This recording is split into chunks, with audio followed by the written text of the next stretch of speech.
Giving to your local church should be easy, and with Tithely, it is. Just download the app and securely register your credit or debit card. You're done. Now you can give during church services or anywhere else. Use Tithely to give a one-time gift or set up recurring donations. It's that simple. It's fast, secure, and easy to use. Tithely, the simplest way to give to your local church.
Search the world,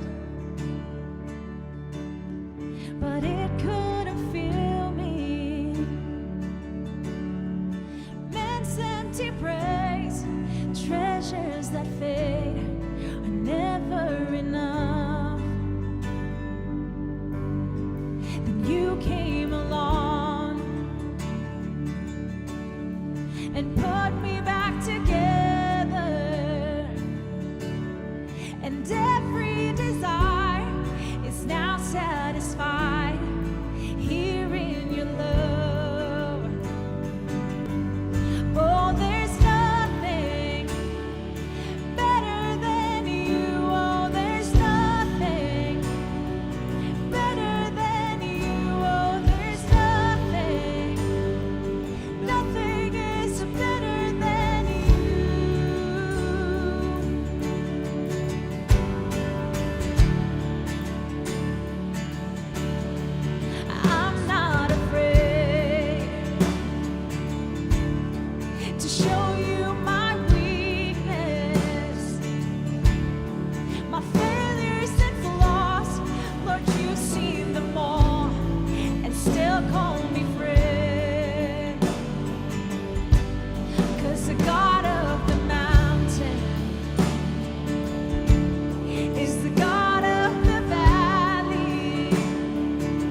Together, we are creating a new future for the Valley because of your generosity.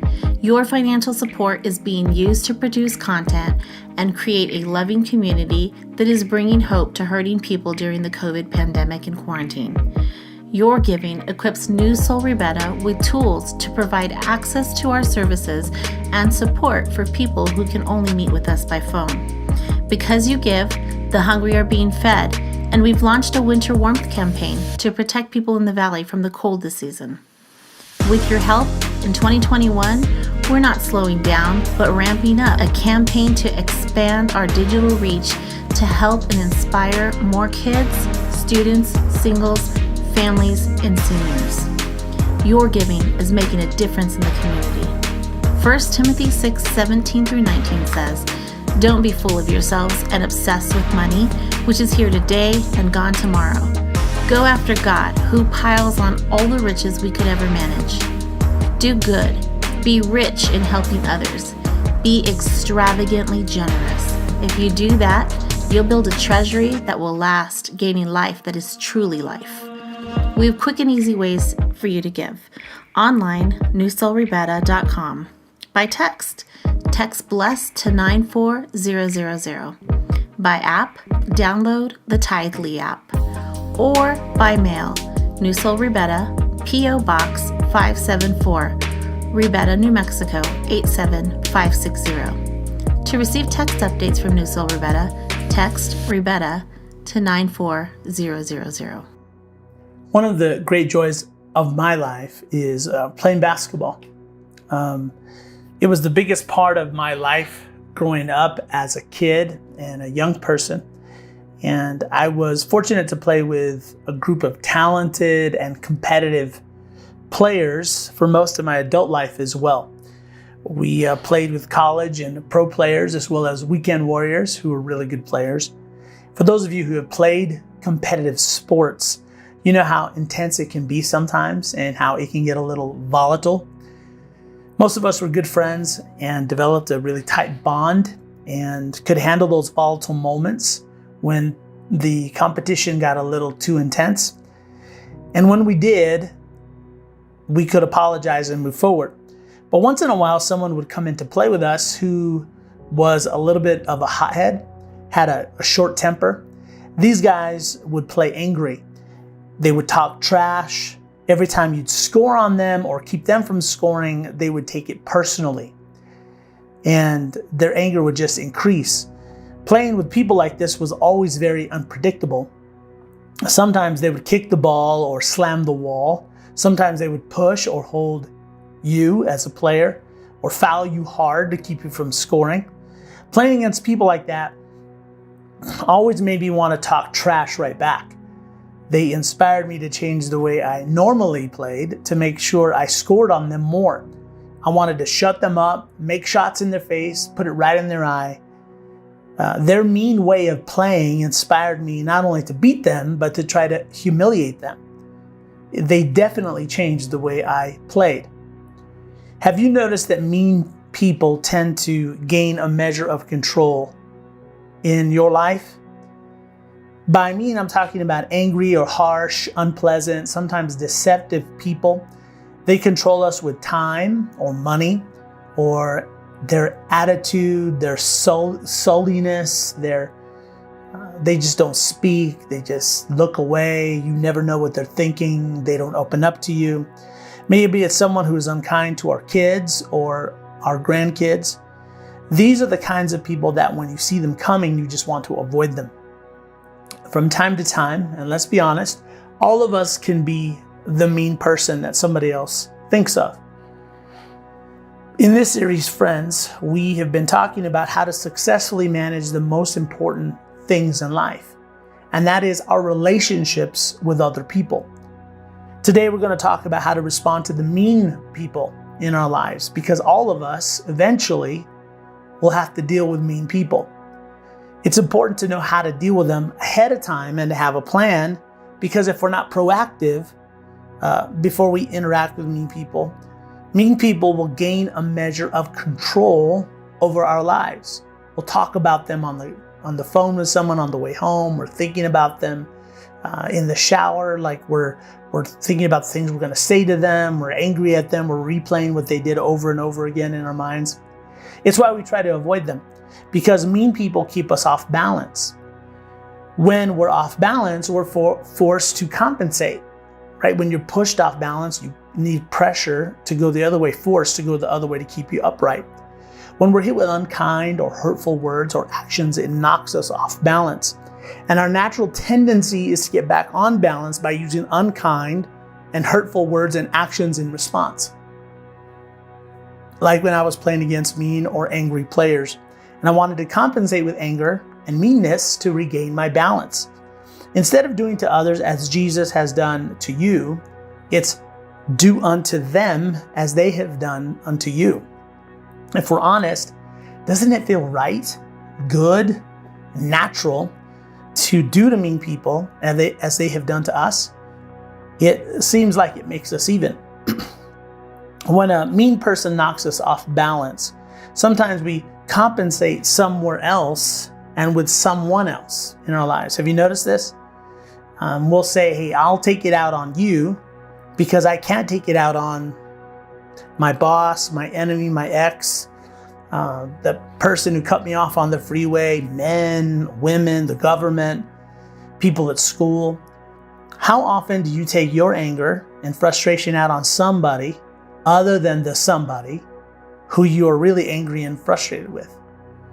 We end up living by this rule: do to others as others have done to me. It's actually fun to daydream about what we could do to them, but getting even with someone makes us even with somebody we don't even like. We end up becoming just like them. So what can we do? We can't ignore them because they won't stop. It might even give them more power over us. If we get even, it makes us even with someone we don't even like. So what do? There is a third option. During the life of David, some of you are familiar with the ancient Israeli king David. And in the time of our story today, David is a national hero. He had already killed the giant Goliath. He had been anointed and chosen to be the king at 15 years old of Israel. But the current king, Saul, is violently jealous of him. King has heard that David has been chosen to be the next king, which, as you can imagine, he finds to be a threat because he wants what every king wants, a dynasty. He wants his own son, Jonathan, to be the next king. So Saul is threatened by David's popularity, his success. So King Saul brings David close. David marries his daughter. Saul becomes David's father-in-law. And Saul's jealousy grows out of control, and he tries to murder David in the palace. David becomes a fugitive, so he's fugitive David, and is forced to run away or he would be killed. King Saul then begins a national manhunt of David. He takes his army and he is hunting him. So David is a fugitive. He's in the wilderness. He's running for his life. This, after David had trusted God and killed the giant. This, after David has been chosen to be the king. David had made the right choices, the courageous choices. If I put myself in David's shoes for the next few minutes, doesn't it seem like, wait a minute, is this the reward I get for doing good? I get to run for my life. I get to be homeless. I get to be a fugitive. I get to be away from my family. While David is on the run, other fugitives who admire David join him out in the wilderness. He ends up with an army of about 400 men. It's about 600 actually, and their families. And these people are all outlaws. They had all been mistreated by King Saul, but they couldn't get to him because King Saul was untouchable. So they found someone to take their anger, their hurt, and their frustration out on. A certain man in Maon who had property there at Carmel was very wealthy. He had 1,000 goats and 3,000 sheep, which he was shearing in Carmel. Now, goats and sheep may not mean very much to us in the modern world, but in ancient times, it was a tremendous amount of wealth. It's like having garages full of Teslas and Ferraris. Sheep shearing season, say that 3 times fast, in the ancient world is where the wealthy get to see how much wealthier they just became. It's like a financial report. The rich get richer. Shearing day is where you found out how much more wool was available as product for you to sell to add to your wealth. So this is a good day. This wealthy man's name was Nabal, and his wife's name was Abigail. She was an intelligent and beautiful woman, but her husband was surly and mean in his dealings. His name actually means heavy, Nabal. He was a load, a burden, a pain to deal with. While David was in the wilderness, he heard that Nabal was shearing sheep. He heard about this celebration of wealth for Nabal. So he sent 10 young men and said to them, "Go up to Nabal at Carmel and greet him in my name." David sends these 10 men and tells them to use his name. People knew who David was in ancient Israel. And say to him, "Long life to you, good health to you and your household, and good health to all that is yours." It's a formal ancient greeting that basically says, "I come in peace." David is about to ask Nabal to share some of his wealth, his extra, with David and his group of an army that's with him. This is why David is even asking for this. He's asking for help. And you might think, well, why would he even think to ask? Well, this is why. Now I hear that it is sheep shearing time. When your shepherds were with us, we did not mistreat them, David and his army. The whole time they were at Carmel, nothing of theirs was missing. While your shepherds were watching over their flocks by night, basically, we were right there surrounding you, protecting you. We kept enemies away.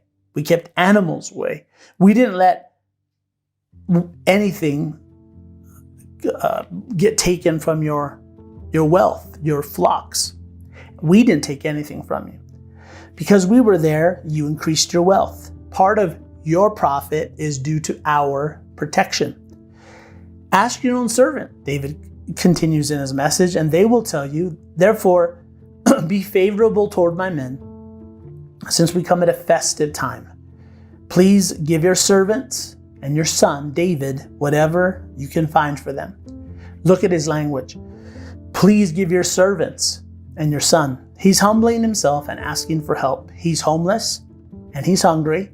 He lowered himself. He asked for whatever extra Nabal could spare with him during his time of extra and wealth that they had in part because of David and his men. When David's men arrived, they gave Nabal this message in David's name, and they waited. And they waited. Nabal makes them wait and wait. While David and his men are hungry and desperate to even be making this request, he makes David's men wait. Now, David was not the kind of man you mess with. He was a very violent man. If you grew up in church, you might have this image of David as a shepherd boy with a harp singing songs to God. And that is part of David's story. But the other part is that David would routinely go and raid enemy villages. And when he did, he would slaughter every man and woman there. Whenever David attacked an area, he did not leave a man or woman alive, but took sheep and cattle, donkeys and camels and clothes. David was a dangerous and violent man, even by ancient standards. So finally, Nabal responds. Nabal answered David's servants. He says, "Who is David? Who is this David? Who is this son of Jesse? I don't know who you are. Many servants are breaking away from their masters these days." He's saying, I don't think David's a big deal. Who is he? I don't care who he is. He's a servant breaking away of his master. Maybe he should go back to King Saul like a good boy. I didn't ask for his help. I don't need his help. I don't want his help. Why should I take my bread and water and the meat I have slaughtered from my shearers and give it to men coming from who knows where? No is your answer. You're dismissed. Where are you from anyway? You and David are no one from nowhere. David's men turned around and went back. And when they arrived to where David was, they reported every word. And David's response? David said to his men, "Oh well, it was worth a try." Actually, it's not what he said at all. He said, "Each of you strap on your sword." So they did. And David strapped his on as well. About 400 men went up with David. You mess with me, and you will see. You're going to pay. Notice that Samuel, David's biographer here, points out the little detail of David's sword. David's sword was unlike any other sword. It belonged to Goliath, the giant. It was a reminder, a physical, visual reminder that David didn't need to fight his own battles, that he had a power beyond himself fighting for him. It was a visual aid of God's promise and protection in his life. He didn't need to do things himself. He could turn to God for help and know that God would come through. But David, of course, like us, he's forgotten the story of the sword. Right now, he's just angry and he's hurt about how his life is going. He's a fugitive from King Saul. And Nabal has picked the wrong guy at the wrong time to mess with. If David can't make King Saul feel some pain, Nabal is certainly going to feel all of David's anger and his hurt. Think about it. 400 soldiers. This is a massive overreaction. This was going to be a slaughter of epic proportions. You've heard that hurt people hurt people. Well, this is hunted people hunt people. David's biographer lets us in on what David is thinking. He's building up a head of steam as he's riding towards Nabal and his camp. He's going over and over in his mind what he's going to do because he's not quite sure that this is what he's supposed to do. He's preparing himself. Like when you have those imaginary arguments in your car on your way home or to work or to school. I know I've had them.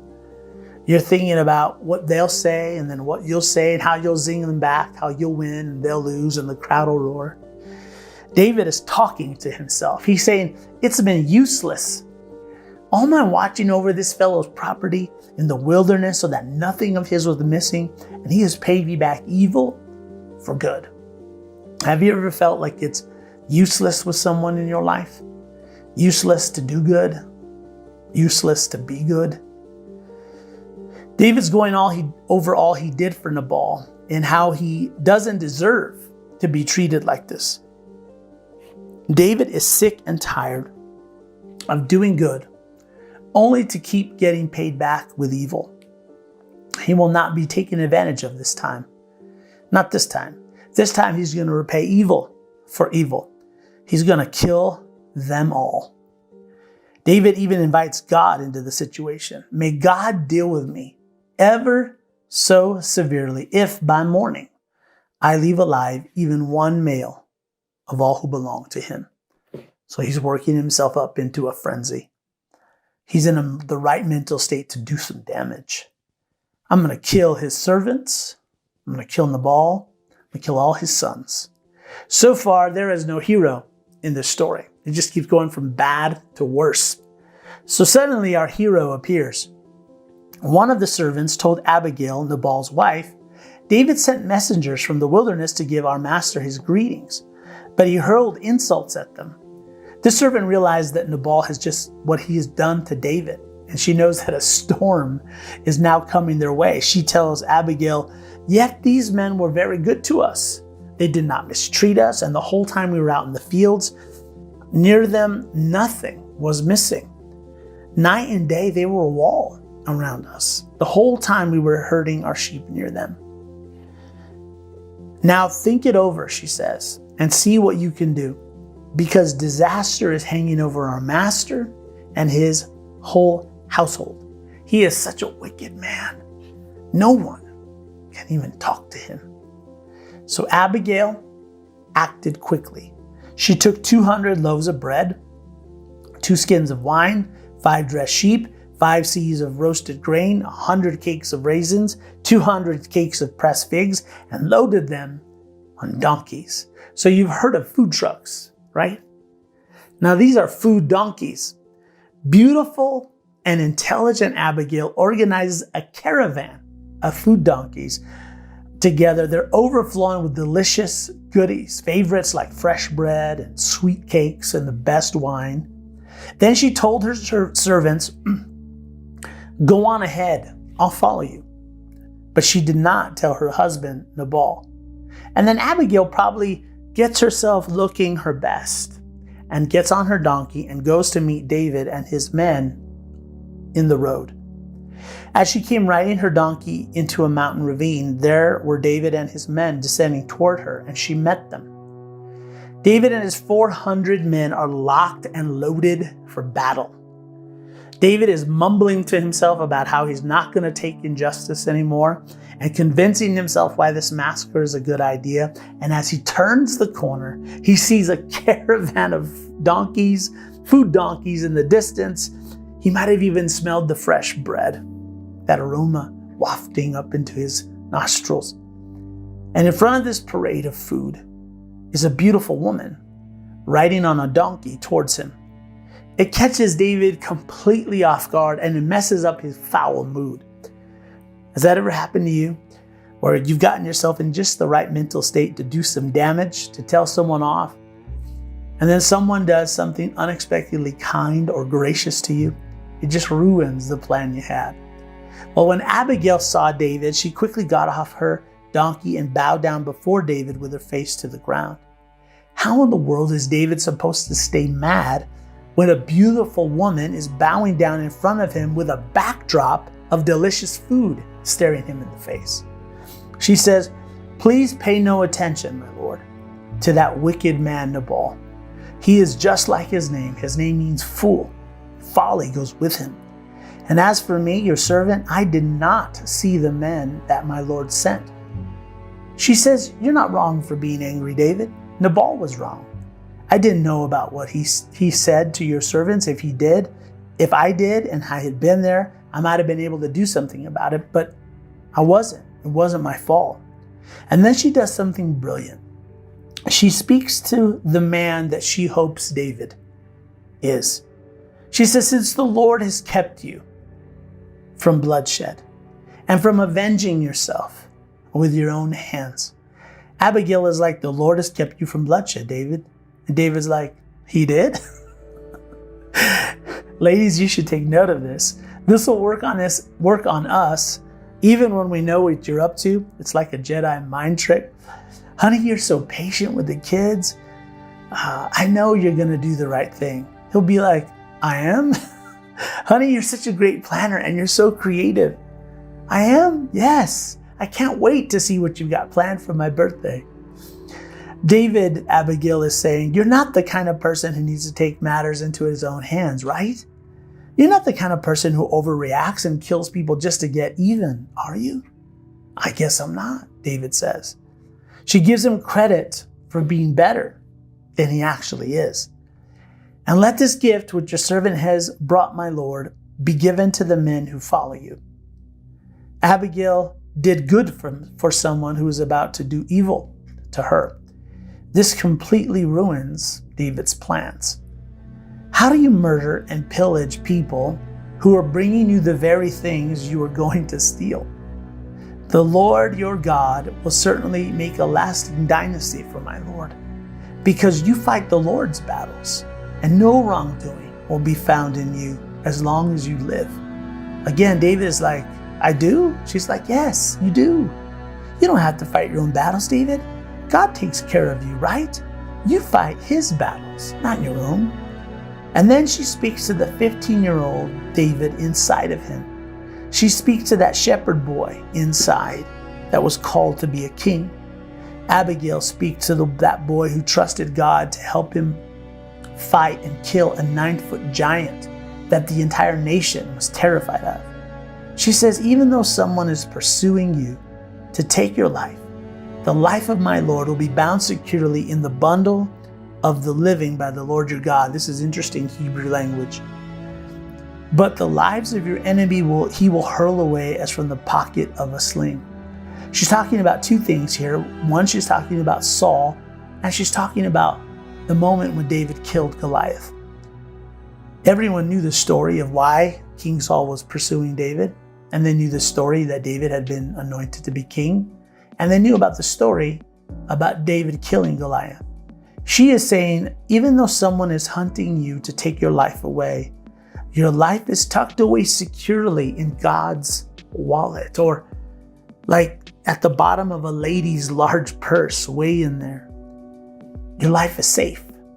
You're going to be okay. She is talking to the 15-year-old David. Fugitive David may have forgotten about that David living inside of him. The David with God-inspired dream for his future.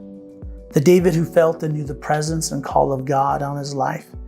The David who only had God and it was enough. Abigail is saying, remember God's past faithfulness. He took care of you. You don't need to get even, David. For the Lord your God is with you. She essentially asked David this question. Years from now, when you're looking back at this season of your life, David, what story do you want to tell when this moment is nothing but a story that you tell? When the Lord has fulfilled for my Lord every good thing he has promised concerning him and has appointed him as ruler over Israel, my Lord will not have on his conscience the staggering burden of needless bloodshed or of having avenged himself. David, Abigail is saying, God is going to keep his promise to you. Have you forgotten that God has promised to be good to you always? You will be king. And when that day comes and you look back on this day, what story do you want to tell? You want to tell a story of a life that you built for yourself through bloodshed, needless bloodshed, or of a life that God designed for you? David, isn't the better story that you stepped back instead of trying to get even? Do you want to carry around this regret for the rest of your life? And so David comes to his senses. He's about to act like somebody he doesn't even like. And he says, may you be blessed for your good judgment and for keeping me from bloodshed this day and from avenging myself with my own hands. Abigail, David is saying, you had good judgment. I did not. Then David accepted from her hand what she had brought him and said, go home in peace, Abigail. I've heard your words and granted your request. All of us need an Abigail in our lives, don't we? We all need somebody who can talk us down. You need someone who has access to those parts of your life that you keep everyone away from. And when they show up in our lives, we should be like David and be wise enough to listen to them. If we're honest, some of our greatest regrets could have been avoided had we listened to the Abigails in our lives. Sometimes it's a boss, a teacher, a friend, a parent, a child, even a spouse. What if we listen to the people who speak to our preferred future, to the man or woman we hope to be and want to be? They remind us that what we want immediately sometimes is going to get in the way of what we want ultimately. That what feels right now may haunt us later. So David turns around and Abigail goes home. When Abigail went to Nabal, he was in the house holding a banquet like a king. He was in high spirits and very drunk, and she told him nothing at all until daybreak. Then in the morning, when Nabal was sober, his wife told him all these things. His heart failed him, and it became like a stone. Maybe he got a panic attack. Then something happened that probably never entered David's mind. Maybe he forgot that these kinds of things were even possible. About 10 days later, the Lord struck Nabal and he died. Do you have room for the unexpected, spontaneous acts of God in your life? that God might have a solution that is better than you would have ever dreamed or imagined. David didn't have to do anything. God did something. So in our story, we have Nabal, who repays evil for good, and he's maniacal. We have David, who repays evil for evil. He's predictable. And we have Abigail, who repays good for evil. She's remarkable. If you're not a Jesus follower, you're the captain of your own ship.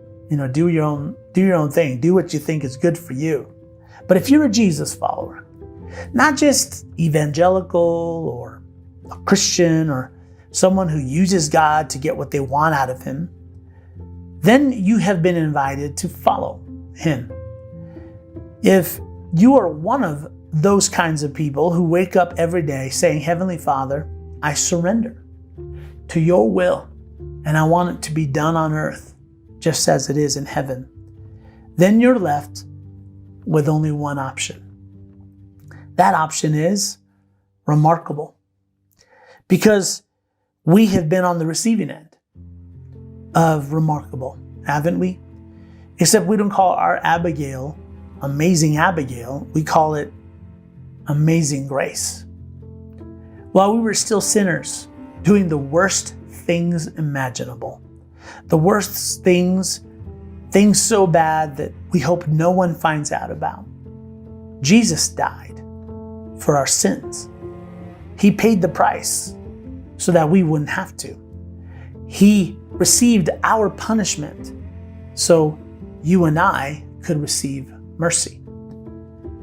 What he asks of us is to follow him. He asks you to love your enemies, to do good to those who hate you, to bless those who curse you, to pray for those who mistreat you. Let's read that again. Love your enemies. Do good to those who hate you. Bless those who curse you. Pray for those who mistreat you. You mean tolerate and ignore? No. Not just not be unkind, but to actually do good to those who hate you. If we're honest, we don't even spend much time praying for people who are good to us. And Jesus would say, I don't want you to do something to meet people. I want you to do something for them. Because that's how you keep from becoming like them. There's a bonus. Not only do you not become like someone you don't like, but you become like your Father in heaven. Jesus said, then your reward will be great, and you will be children of the Most High, because he is kind to the ungrateful and the wicked. Think about this. Even if you don't do it, what would it look like for you to return good for evil to the mean people in your life right now? What would that look like? Or the mean people in the lives of someone you love, like your kids or grandkids or a friend. Now, living this way and following Jesus may not change the mean person, but it will change something in you. It will set you free. Do you really want to get close to God and grow spiritually? Do you want to be changed? Do you want the reality of God's presence in your life? Then do this. Live this way, and you will get to know and see the reality of God in your life. You will become like your Father in heaven. Oh, and by the way, when David heard that Nabal was dead, he sent word to Abigail asking her to become his wife. Abigail quickly got on a donkey and, attended by her 5 female servants, went with David's messengers and became his wife. I just figured you needed to know that. And they lived happily ever after. The end. Actually, it was a little more complicated than that, but it is the end of our time together today. Don't miss next week. I love you. I'm proud of you. Worthy of every song we could ever sing. Worthy of all the praise we could ever bring. And you're worthy of every breath we could ever breathe. We live for you, Jesus.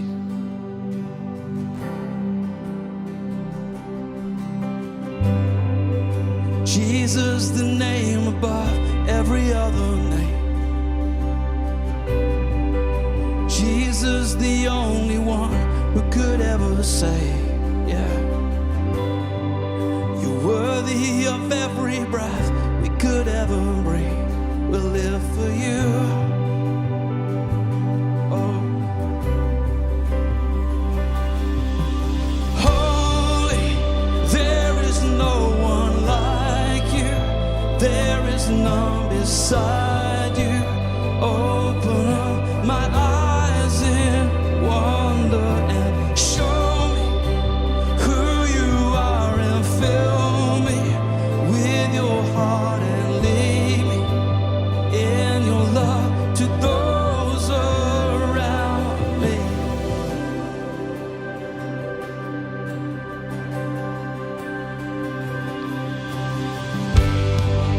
Jesus, the name above every other name. There's no other.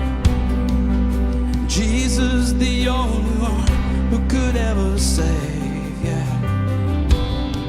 And you're worthy of every breath we could ever breathe. We live for you, for you. Oh God, we live for you. Holy, there is no one like you. There is none beside you. Open up my eyes in wonder and show me who you are and fill me with your heart and lead me in your love to those around me. So holy, there is no one like you. There is none beside you. Open up my eyes in wonder. Would you show who you are and fill me with your heart and lead me in your love to those around me. Jesus, lead us.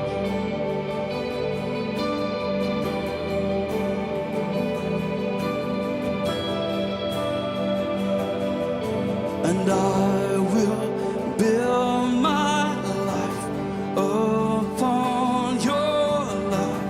It is a firm foundation, and I will put my trust in you, oh Lord, and I will not be shaken. Yes, I will build my life upon your love. It is a firm foundation. Oh, and I will put my trust in you, oh Lord, and I will not be shaken. Holy, there is no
shaken.